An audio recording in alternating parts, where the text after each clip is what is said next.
also, I don't know if it's a connection or something we can explore, but, I had the pleasure to play the role of dramaturge on a piece over at Rowan, actually. That was Rutgers Camden. Oh, yeah. That revolved around Victor. Yes. Rutgers, and they had a campus of 25 buildings at one point. I've been down to their basement, it's got all that, You and they don't so- haven't done Oh, you mean anything with Victor it. recorded? Yeah. That's Yeah. true. So many of those famous records. Oh, my gosh. Molten Swing, Camden, That's New what I'm Jersey. saying. I Yeah. mean, so Yes. between see it Victor from and here, RCA. Is that right? Oh, Well, and speaking of See, you know, you that, can, Yeah, and you know where it all is, it's in the Camden Historical Society. Not in that basement, I'm trying to think of where. No, they had a lot of that stuff in the Camden Historical Society basement. I was down there working on World War I posters, getting them ready, and when I was an intern. Anyway, so I went down there, Victor talking machines, his eyes, as far as the eye could see, all these records, and The it was, history is phenomenal. yeah. They didn't even look like records, there's other things. They had the cylinders in them too. So that, just tapping into that as far as our archive. Well, they're not doing anything with it, Yeah. so. Wow. And I know over the years, speaking to different musicians, Elliot Levin, to name one, he used to talk about going up to Penn and playing live on air. And some of that stuff they threw out a lot of stuff, not realizing what they had, but there may be some of that stuff still around as well at some of the local university radio stations. We talk about RTI, but KDU as well at Drexel, Yeah. and maybe Penn, has access to some of that stuff as well. and the main thing is, like, once you get it, you have to digitize. Right. Yeah. That's Because it. it goes back to accessibility again. Mhm. Yeah. Like, if you have it and it's deteriorating, it's not. Yeah, and I used to, from about 1993 to about 2010, I recorded a lot of the shows that I used to do, and I was listening recently to a conversation with Jeff Lee Johnson and Wadu.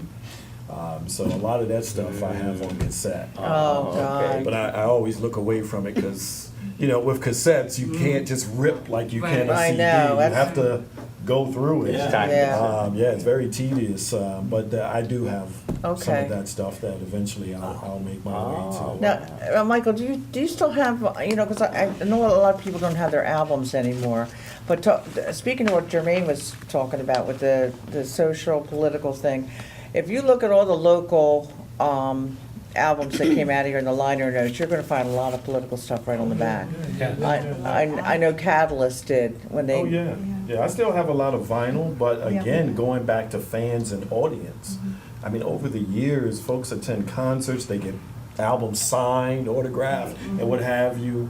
I think there's a pool of folks out there that we can also call upon as well, that Right. would be excited to participate. Yeah. Well, and this is a reason to really think about a follow-up grant, because you need for somebody to sit down with Michael's tapes and listen to the tapes. Right. And beyond cassettes, if anything's on reel-to-reel, even if it looks like it's not Oh, yeah. usable, Yeah. there's a way, I'm sure you know, that they bake it or something. Right, Yeah. that's right. That's true. But that's That's right. very time-consuming. And expensive. Yeah. It's expensive. Yeah. George Blood, Yeah, up he's in Chestnut expensive. Hills, the world-renowned sound restorations. Oh, perfect. Here in Philly. Oh, that's- Expensive as all get out. Yeah. But you get what you pay for. We That's we not- use him Yeah, he's, at town hall World-renowned. in the library, but he is expensive. yeah. And following up on Steve Rowland Oh, yeah. has a ton of, y'all know, I mean, he recorded so many interviews, and I mean, he's out in Seattle now. Well, he's here in Seattle. And, Yeah, Is he back and forth? well, yeah, he's back and forth. Okay. He did that. We gotta- Real nice. Oh, no, he's a phenomenal resource. Yeah. And the radio piece he did on Coltrane. Oh, yeah. was Yeah. Really Yeah, great. no, that's really phenomenal. What happened to Jack Burkle? I He believe died? Jack Pert passed. Did he pass? I believe he passed. I mean, a few years ago. those things he did on RTI, Oh, yeah. those little 8 Oh, yeah. minute, Right. Yeah. I forgot those about are gold. Yeah.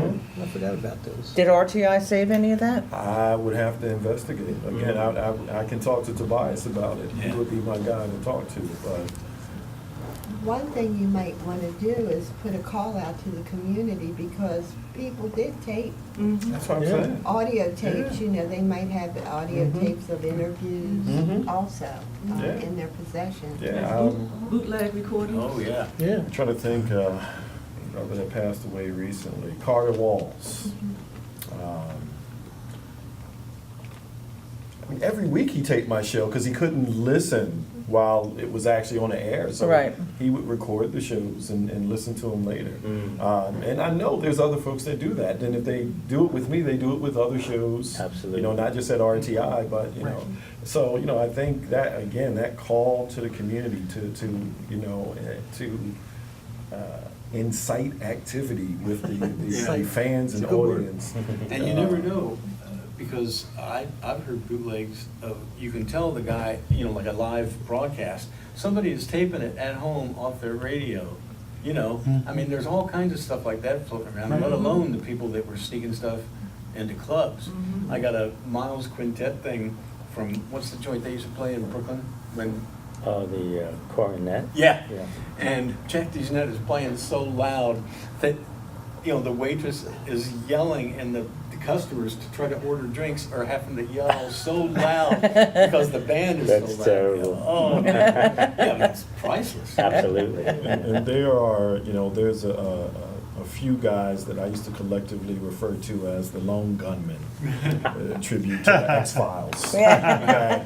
Okay, and then I used to have them, you know, appear on the show, never use their names, but we would play stuff that they recorded at concerts. Right. Oh, And- really? Yeah, so it was the lone gunman in the studio with me. It was no names Oh, what used. a great. But these guys, if there's something interesting happening in Philadelphia, they're probably recording it. Yeah. And they've been doing this for probably 20 years or so. So a lot of stuff that has happened in that time, there's some of that material out there. Okay. So there's you know, I think there's different pockets that we can tap into. I'd like to get a hold of some of the old jazz writers that the Inky used to use. You know, because Yeah. I know they got tons of stuff, Oh, of sure. albums Yeah. that they reviewed, Sure. and Yeah.